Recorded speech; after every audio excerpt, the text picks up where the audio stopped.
எக்ஸலண்டா இருந்துச்சு. உங்களுக்கு என்ன தெரிஞ்சுக்கோ.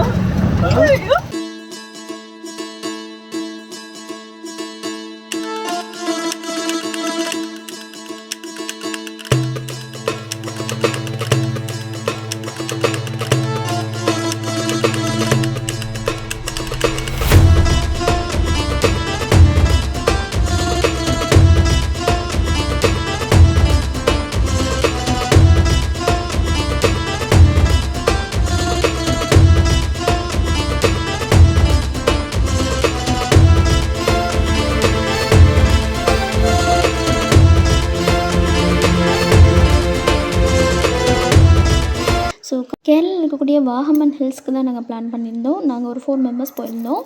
சம்மர் வெக்கேஷனுக்கு நீங்கள் பிளான் பண்ணணும்னு நினச்சா இந்த பிளேஸ் கண்டிப்பாக ரொம்ப சூட்டபுளாக இருக்கும். ஸோ எங்கள் 4 பேத்துக்கு எவ்வளோ செலவாச்சு, டோட்டலாக 2 டேஸ்க்கு எவ்வளோ பட்ஜெட் தேவைப்படும், அந்த எந்தெந்த பிளேஸ்லாம் நீங்கள் விசிட் பண்ணலாம், ஸோ எப்படி டைம் சேவ் பண்ணலாம் அப்படிங்கிறத குயிக்காக இந்த வீடியோவில் பார்ப்போம். வாங்க வீடியோக்குள்ளே போகலாம்.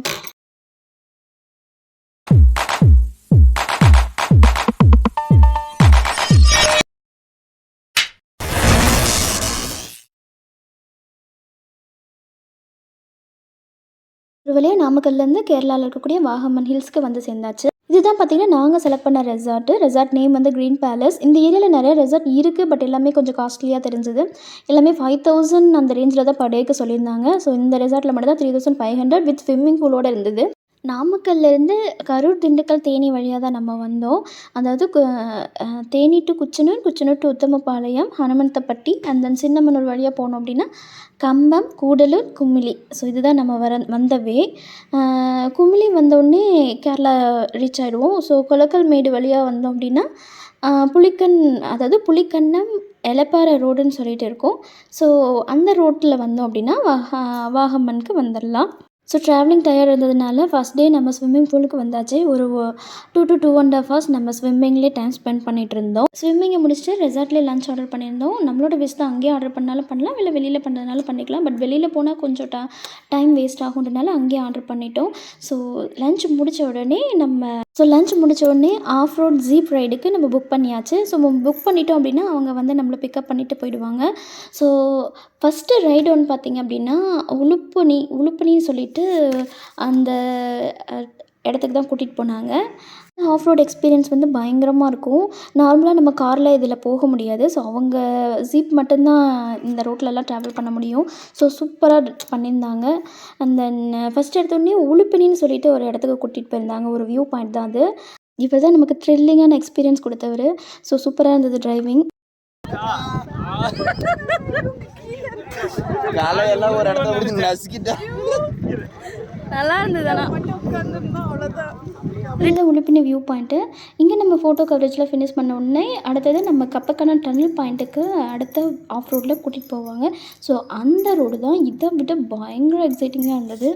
ஜீப்பில் ரைட் போகும்போதே நிறைய ஃபால்ஸு, அந்த ரிவர் கிராஸு, நிறைய ஸ்ட்ரீம்ஸ் எல்லாமே நிறையா பார்க்கலாம். அந்த ஓடை எல்லாமே அதை கடந்து தான் நம்ம போவோம். ஸோ இந்த ஆஃப் ரோட் எக்ஸ்பீரியன்ஸ் வந்து நம்ம பார்த்தா வந்துட்டு உங்களுக்கு அது என்ன சொல்கிறது, இவ்வளோ தானே, ஏற்கனவே நம்ம தான் பார்த்துட்டோமே அப்படின்ற மாதிரி ஒரு ஃபீல் வந்துடும். ஸோ இதை நீங்கள் பார்க்குறத விட லைவாக எக்ஸ்பீரியன்ஸ் பண்ணி பாருங்கள். உண்மையாகவே அமேசிங் எக்ஸ்பீரியன்ஸ். ஸோ கண்டிப்பாக நீங்கள் ஒரு முறை ட்ராவல் பண்ணி பார்த்தா தான் அதோட எக்ஸ்பீரியன்ஸ் என்னன்றது உங்களுக்கு ஃபீல் பண்ண முடியும்.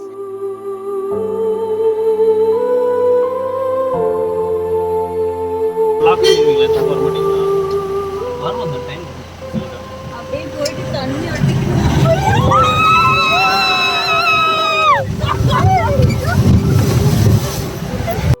இதுதான் நம்ம அடுத்ததாக பார்த்தா கப்பக்கண்ணம் டனல் பாயிண்ட்டு. ஸோ இங்கே வந்து ரைட் சைடில் கப்பக்கண்ணம் வாட்டர் ஃபால்ஸ் வந்து போயிட்டுருக்கு. அதே மாதிரி லெஃப்ட் சைடில் பார்த்திங்கன்னா அந்த கப்பக்கண்ணம் டனல் பாயிண்ட் வந்து நம்ம பார்க்க முடியும். அதாவது டேமில் தண்ணி ஃபுல்லாகிடுச்சு அப்படின்னா இந்த வழி நார்மலாகவே யூஸ்வலாகவே இந்த வழியாக தான் தண்ணி திறந்து விடுவாங்கன்னு சொல்லியிருந்தாங்க.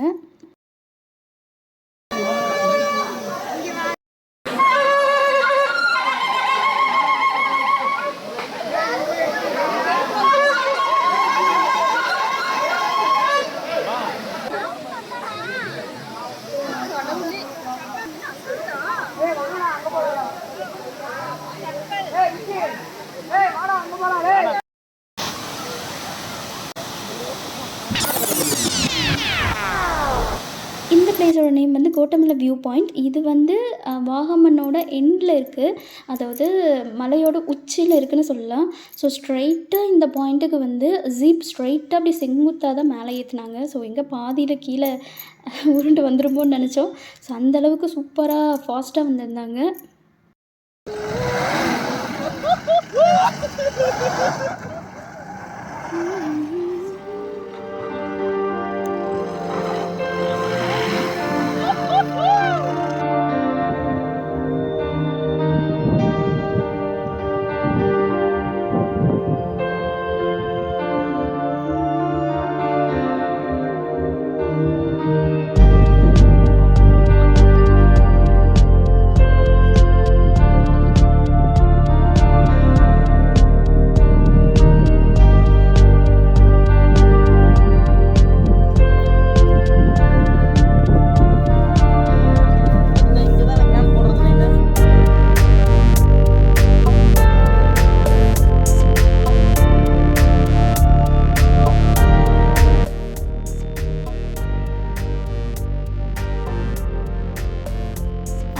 இடுக்கி டேமை விசிட் பண்ணிவிட்டு நெக்ஸ்ட்டு நம்ம வாகமனோட சூசைட் பாயிண்ட்டுக்கு நம்ம போக போகிறோம். இங்கே 2 சூசைட் பாயிண்ட் இருக்குது. இதை விட இன்னும் உயரம் அதிகமாக இருக்கக்கூடிய சூசைட் பாயிண்ட்டும் இருக்குது. அது நாளைக்கு நம்ம பார்க்க போகிறோம். ஸோ இது வந்து முதல் சூசைட் பாயிண்ட்டு. ஸோ இதோட நேம் சூசைட் பாயிண்ட்டுன்னு சொல்கிறாங்க. பிகாஸ் அது பேருக்கு ஏற்ற மாதிரி அந்தளவுக்கு பொருத்தமாக தான் இருக்குது. இதில் சப்போஸ் நம்ம கீழே விழுந்துட்டோம் அப்படின்னா கண்டிப்பாக திரும்பி உயிரோட வர்றது பெரிய விஷயந்தான். அந்தளவுக்கு மிகப்பெரிய பள்ளத்தாக்குன்னு சொல்லலாம். ஸோ இதெல்லாம் நம்ம டிவியில் தான் பார்த்துருப்போம். இருந்தாலும் நம்ம நேரில் பார்க்கும்போது அதோட எக்ஸ்பீரியன்ஸ் வந்து ரொம்ப த்ரில்லிங்காக அமேசிங்காக இருந்துச்சு. ஸோ கண்டிப்பாக விசிட் பண்ணி பாருங்கள்.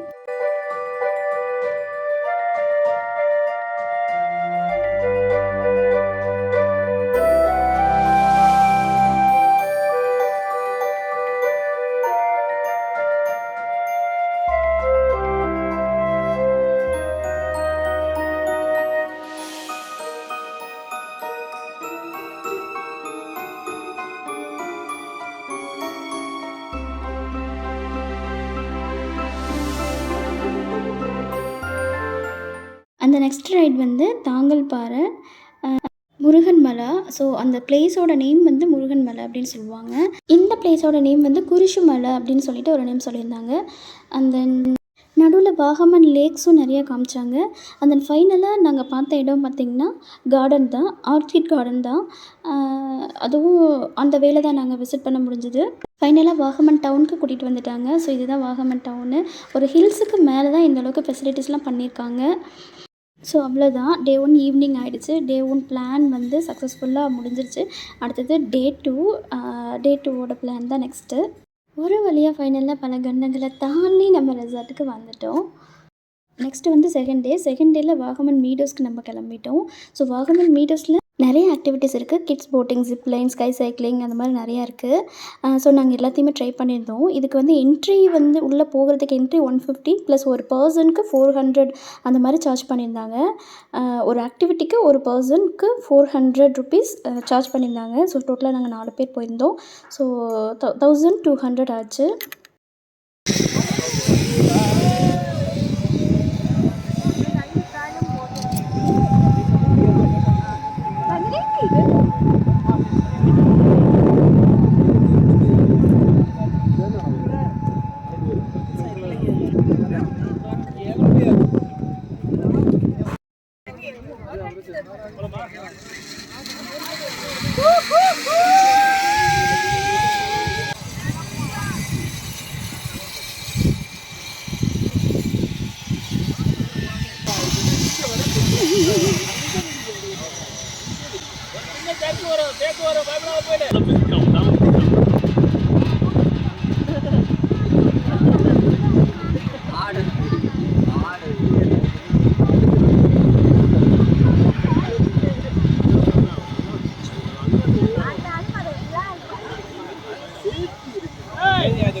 பத்து ரூபா காசு பண்ணுங்க.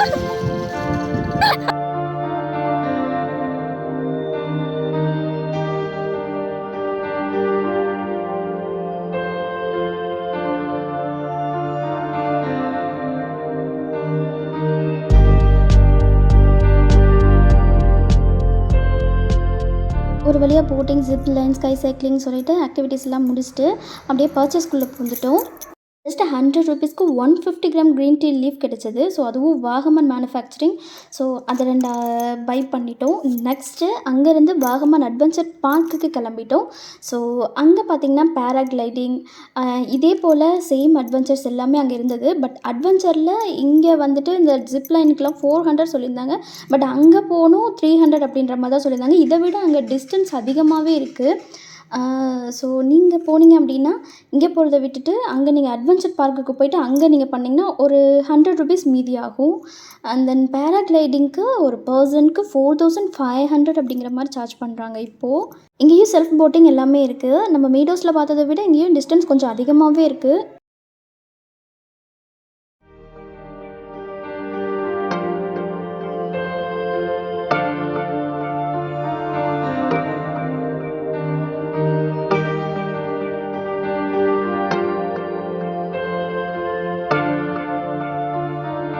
என்ட்ரன்ஸ் ஃபீஸ் வந்து ஒரு 150 கொடுத்துட்டு நம்ம அட்வென்ச்சர் பார்க்குக்குள்ளே வந்தாச்சு.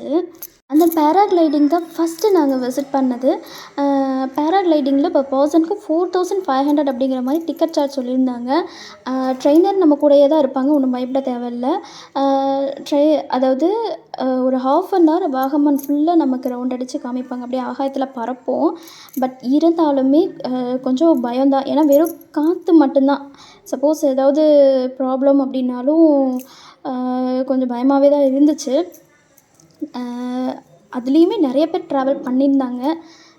ஸோ அதுவும் ரொம்ப நேரில் பார்க்கும்போது ரொம்ப சூப்பராக இருந்துச்சு. இந்த எக்ஸ்பீரியன்ஸுமே ஒரு மறக்க முடியாத மெமரிஸ்ன்னு தான் சொல்ல முடியும்.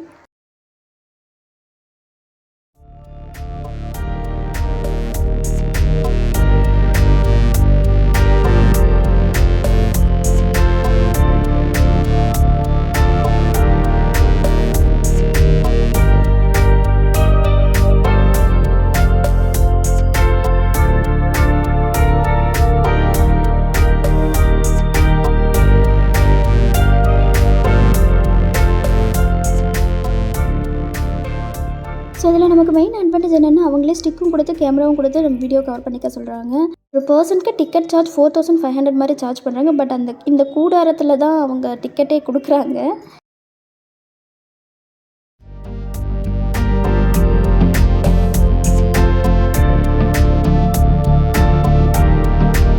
ஸோ நெக்ஸ்ட் அட்வென்ச்சர் ஜோனில் பார்த்திங்கன்னா நிறைய ஆக்டிவிட்டீஸ் இருந்துச்சு. இந்த ஆக்டிவிட்டீஸ் எல்லாமே ரொம்ப டிஃபிகல்ட்டாக இருந்துச்சு. ஸோ இதையும் நிறைய பேர் அந்த வெயிலில் கஷ்டப்பட்டு ட்ரை பண்ணாங்க. நீங்கள் பார்க்குற இந்த வீர சாகசங்கள்லாம் நாங்களும் ட்ரை பண்ணோம். பட் ட்ரை பண்ண எக்ஸ்பீரியன்ஸ்னால நான் சொல்கிறேன், கண்டிப்பாக நீங்கள் போனீங்கன்னா இதெல்லாம் ட்ரை பண்ணாதீங்க. ட்ரை பண்ணும்போது இதெல்லாம் பண்ணணும்னு ஒரு இன்ட்ரெஸ்ட் இருக்கும். பட் அதுக்கப்புறம் 2-3 டேஸாக நமக்கு பயங்கர பாடி பெயின் ஆகிடும். கை ஒரு பக்கம் வலிக்கும், கால் ஒரு பக்கம் வலிக்கும். ஸோ கண்டிப்பாக நீங்கள் போனீங்கன்னா விசிட் மட்டும் பண்ணிவிட்டு வாங்க. ஜஸ்ட்டு சும்மா ஏறி பாருங்கள். ஃபுல்லாக ட்ரை பண்ணிங்க அப்படின்னா கண்டிப்பாக பெயினாக இருக்கும். என்னோடய எக்ஸ்பீரியன்ஸ் நான் உங்களுக்கு ஷேர் பண்ணுறேன். நீங்க எங்க போறீங்க? ஆணி புடுங்க. ஆணியே புடுங்க வேணாம். வாங்கடா. நிற்கிற வெயிலில் முடியலை, வாங்கன்னு சொல்லி நாங்களும் எவ்வளவோ தூரம் கூப்பிட்டு பார்த்தோம். அவரும் எல்லா சாகசங்களையும் முடிச்சுட்டு தான் வருவேன் அப்படின்னு சொல்லி அதுலேயே ட்ரை பண்ணிட்டு இருந்தார். சரி நாங்களும் சொன்னேன் ஒன்ன சொல்லலாம், போய் புடுங்க. டார்ச்சர் பண்ற ராஸ்கல் விட்டா கிறுக்கு நாக்கிர வாங்கி போட்டுருக்கு. அது வள்ளி உள்ள கொள்ளடா നമ്മളെ കേറ്റില്ല. അല്ല നിന്നെ കേറ്റില്ല.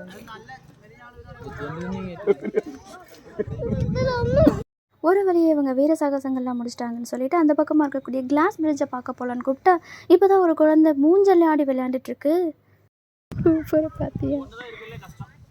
இதில் வேறு இது ஒன்று தான் ரொம்ப டஃப்பாக. இதுதான் கிளாஸ் பிரிட்ஜு. இந்தியாவில் இருக்கக்கூடிய ஃபர்ஸ்ட் கிளாஸ் பிரிட்ஜுன்னு சொல்கிறாங்க. நான் தூரத்துலேருந்து எடுத்ததுனால அதோட லென்த்து கம்மியாக இருக்க மாதிரி தெரியுது. பட் லென்த்து வந்து அந்த வியூ பாயிண்ட்டில் பாதி வரைக்குமே இருக்கும். கீழே வந்து பார்த்திங்கன்னா வெறும் அந்த பள்ளத்தாக்கு மட்டும்தான் இருக்கும். மெயின்டெனன்ஸ் ஒர்க் போயிட்டு இருந்ததுனால இதில் அலோவ் பண்ணலை. ஓகே, ஒரு வழியாக எல்லாத்தையும் ஃபினிஷ் பண்ணிச்சுன்னு சொல்லிட்டு கீழே இறங்குனா அதுக்கும் மேலே பெரிய ஷாக்கு ராக்கெட் இஜெக்டர். ஸோ இதுலேயும் நிறைய பேர் பார்ட்டிசிபேட் பண்ணாங்க. பட் எங்களுக்கு கொஞ்சம் பயமாகவே இருந்தது. வீடியோஸில் இருந்த மாதிரி அட்வென்ச்சர் பார்க்லேயும் இந்த மாதிரி ஜிப்லைன் இருந்துச்சு. பட் அதை விட லென்த் அதிகம், காஸ்ட்டும் கம்மி தான். இந்த ராக்கெட் இஜெக்டருக்கும் பர் பர்சனுக்கு 400 அந்த மாதிரி டிக்கெட் சார்ஜ் சொல்லியிருந்தாங்க.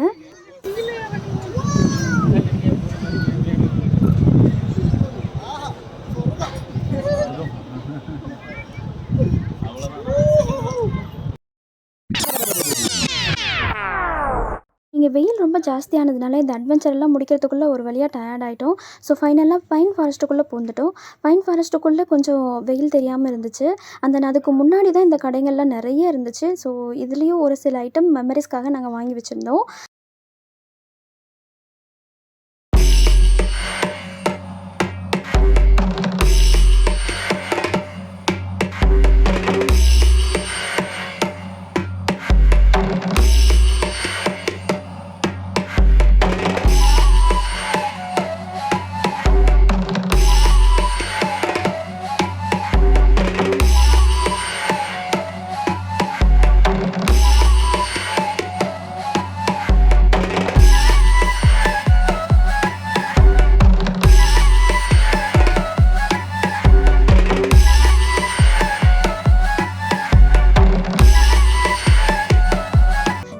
ஹெச்டி ஃபோட்டோ எடுத்து ஃப்ரேம் பண்ணி கொடுக்குறாங்க. 150 மட்டும் தான் சார்ஜ் பண்ணுறாங்க. ஸோ அதுவும் சூப்பராக இருந்தது. ஃபைனலாக அப்பா ரிலாக்ஸ் பண்ண ஒரு இடம் கிடச்சதுடா சாமின்னு சொல்லிட்டு உட்காந்து ரிலாக்ஸ் பண்ணிகிட்டு இருந்தோம். ஆக்சுவலாக இங்கே வெயில் ரொம்பவும் ஜாஸ்தியாக இருக்குது.